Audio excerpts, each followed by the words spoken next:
Hello મિત્રો, progress કિચનમાં આપનું સ્વાગત છે। તો આજે આપણે બનાવીશું સાબુદાણાની પીળી ખીચડી। તેના માટે મેં અહીં 250 ગ્રામ સાબુદાણા લીધા હતા। તેને પહેલેથી 2 કલાક અગાઉ મેં એને પલાળી દીધા છે। તો આ સાબુદાણાને આપણે 2 કલાક અગાઉ પલાળી રાખવાના, પણ આપણા સાબુદાણા જેટલા હોય તેનાથી આપણે અડધું પાણી નાખીને જ એને પલાળવાના। તો આ સાબુદાણાને મેં પહેલેથી 2-3 પાણીએ ધોઈ કપ ભરી અને 2 કપ સાબુદાણા થયા તો તેની સાથે મેં 1 કપ પાણી નાખી અને 2 કલાક અગાઉ પલાળી દીધા હતા। જો ઓછા પાણીમાં પલાળશું તો આપણા સાબુદાણા એકદમ પલળીને આવા છૂટા છૂટા થશે અને એને કપડા પર કોરા પણ નહીં કરવા પડે અને આમાં તળિયે સેજ પણ પાણી પણ નહીં રહે। તો આપણા સાબુદાણા પલળીને રેડી થઈ ગયા છે। 3 નંગ મીડિયમ સાઇઝના બટેકા લીધા હતા, તેને આ રીતે ઝીણા સમારી લીધા છે। એકદમ બહુ મોટા મોટા નહીં સમારવાના, એટલે તે ઝડપથી ચડી જાય। તો એને પણ આ રીતે મેં સમારીને તૈયાર કરી લીધા છે। અને અડધો કપ મેં સિંગદાણા શેકી તેના ફોતરા ઉખાડી તેનો ભૂકો કરી લીધો છે। તેની સાથે મેં અહીં 4 થી 5 નંગ જે તીખી મરચી આવે તેને આ રીતે કાપી લીધી છે અને 1 ઇંચ આદુના ટુકડાને આ રીતે છીણી લીધું છે। 1 લીંબુનો રસ લીધો છે અને ગાર્નિશિંગ માટે લીલા ધાણા લીધા છે, ફરાળી ચેવડો લીધો છે અને દાડમ લીધું છે। તો હવે આપણે ખીચડીને વઘારી લઈશું। ખીચડીને વઘારવા માટે મેં એક પોળા તળિયાવાળી કડાઈ લીધી છે અને તેમાં 5 થી 6 ચમચી જેટલું તેલ લીધેલું છે। આપણું તેલ ગરમ થાય એટલે આમાં 1 ચમચી આપણે જીરું નાખીશું। જીરું સારી રીતે તતળી જાય એટલે તેમાં આપણે 5 ચમચી જેટલી હિંગ નાખીશું। તમે ઉપવાસ માટે ખીચડી બનાવતા હોય અને હિંગ ન ખાતા હોય તો હિંગને સ્કીપ કરી દેવાની। પછી તેમાં આપણે જે બટાકાને સમારીને રાખેલા છે તે નાખી દઈશું। જો આ રીતે વઘારતી વખતે તમારી પાસે લીમડાના પાન હોય તો તે પણ નાખવાના। હવે આ બટાકાને આપણે આ રીતે તેલ સાથે મિક્સ કરી દઈશું।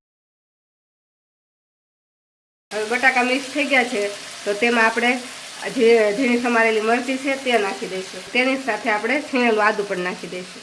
હવે આદુ મરચાંને આપણે બટાકા સાથે મિક્સ કરી દઈશું।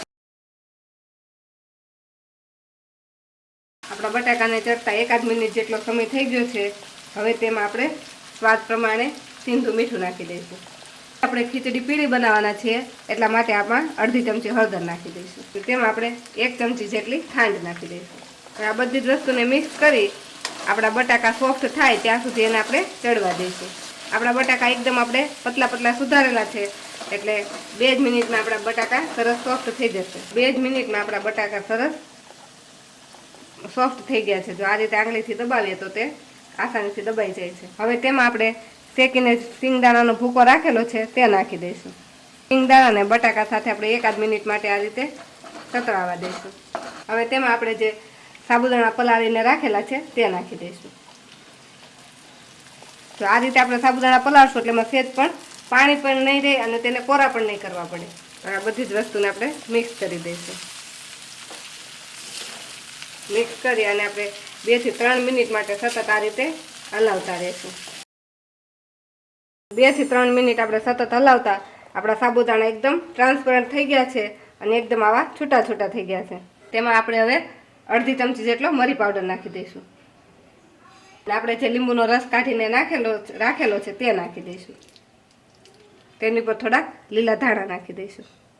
હવે આ બધી જ વસ્તુને હલાવી અને આપણે મિક્સ કરી દઈશું। હવે આપણે આ ખીચડી બનીને રેડી થઈ ગઈ છે તો ગરમા ગરમ ખીચડીને આપણે સર્વ કરી લઈશું।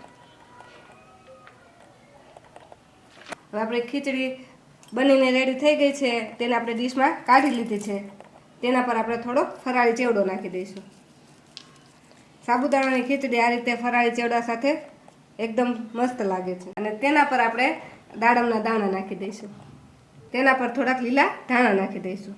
તો આપણી સાબુદાણાની ખીચડી બનીને રેડી થઈ ગઈ છે। જો તમને અમારી આજની રેસીપી ગમી હોય તો અમારા વિડીયોને લાઈક કરો અને પ્રોગ્રેસ કિચન ચેનલને સબસ્ક્રાઈબ કરો।